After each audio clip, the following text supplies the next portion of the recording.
नमस्कार दोस्तों, यह है हॉरर रेडियो बाय पीएस, जहां हर कहानी में छुपा है डर और रहस्य। तैयार हो जाइए स्टोरी बाय पीएस की दुनिया में।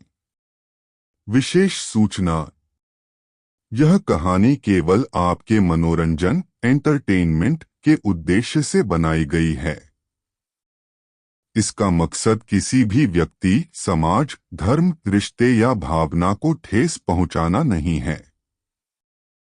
हम सभी रिश्तों और भावनाओं का सम्मान करते हैं। कहानी में दिखाए गए पात्र, घटनाएं और परिस्थितियां पूरी तरह काल्पनिक हैं। देखिए, महसूस कीजिए, पर इसे सिर्फ एक कहानी की तरह ही लीजिए। आपका प्यार और समर्थन ही हमारी ताकत है। धन्यवाद। महाशिवरात्रि, श्मशान की अंतिम घंटी। महाशिवरात्रि की रात थी। आकाश में चांद आधा था, जैसे किसी ने उसे नाखून से काट दिया हो। हवा में धुएं और बेलपत्र की मिलीजुली गंध तैर रही थी। गांव के बाहर सदियों पुराना शिव मंदिर आज भी दीपों से जगमगा रहा था, लेकिन उस रोशनी के पीछे एक ऐसा अंधेरा छिपा था जिसे कोई देख नहीं पा रहा था। मंदिर के ठीक पीछे श्मशान था, जहां राख कभी ठंडी नहीं होती। लोग कहते थे कि महाशिवरात्रि की रात भगवान शिव स्वयं अपने गणों के साथ श्मशान में विचरण करते हैं। पर उस वर्ष कुछ अलग था। कुछ ऐसा जिसकी फुसफुसाहट पेड़ों की सूखी डालियों में अटकी हुई थी। राघव, जो शहर से गांव लौटा था, इन बातों पर विश्वास नहीं करता था। वह कैमरा और रिकॉर्डर लेकर आया था, यह साबित करने की यह सब अंधविश्वास है। गांव वालों ने उसे चेताया, आज की रात श्मशान मत जाना, लेकिन जिद्दी राघव हंस पड़ा। अगर भगवान है तो डर किस बात का, उसने कहा और मंदिर की ओर चल पड़ा।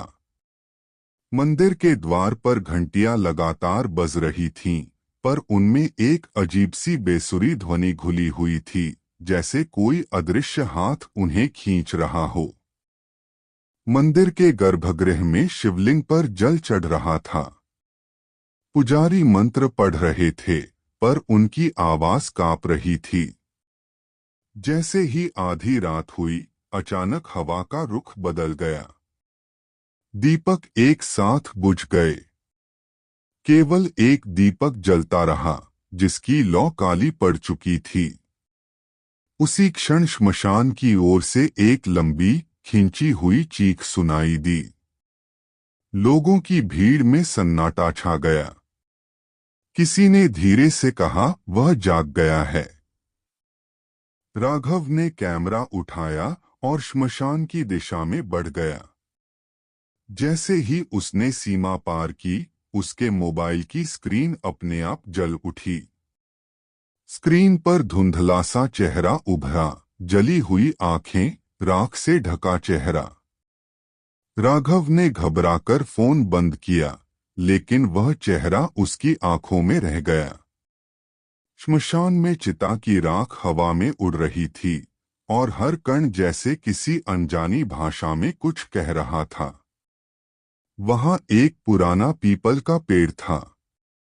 कहा जाता था कि उस पर एक अधूरी आत्मा का वास है, एक तांत्रिक जिसने महाशिवरात्रि की रात अमरत्व पाने का प्रयास किया था।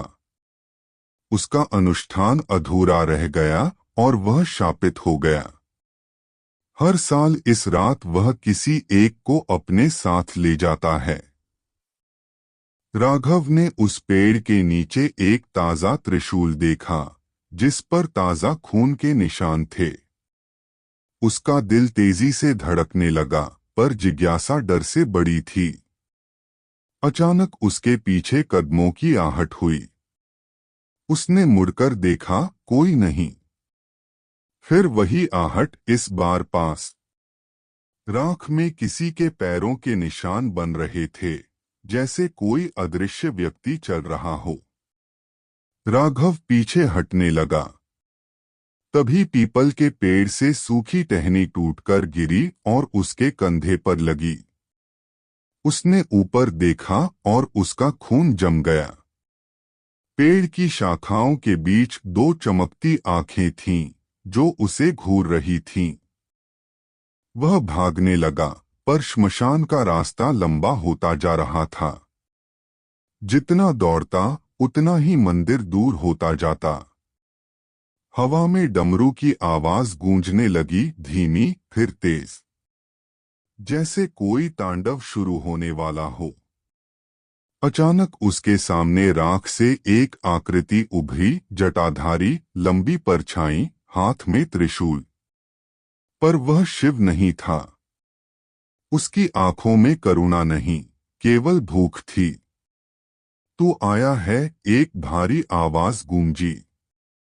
आज की रात मेरा अनुष्ठान पूरा होगा। राघव के पैरों तले जमीन कांपने लगी। उसने मंत्र याद करने की कोशिश की, पर शब्द गले में अटक गए। तभी मंदिर की घंटियां एक साथ बस उठीं। दूर से हर हर महादेव का नारा गूंजा। राख की आकृति तिलमिलाई, जैसे उसे वह ध्वनि चुभ रही हो। राघव ने हिम्मत जुटाई और जोर से चिल्लाया, हर हर महादेव। उसी क्षण तेज हवा चली। पीपल का पेड़ हिलने लगा। राख का तूफान उठा और वह आकृति बिखरने लगी। पर जाते जाते उसने फुसफुसाकर कहा, अगली महाशिवरात्रि तक।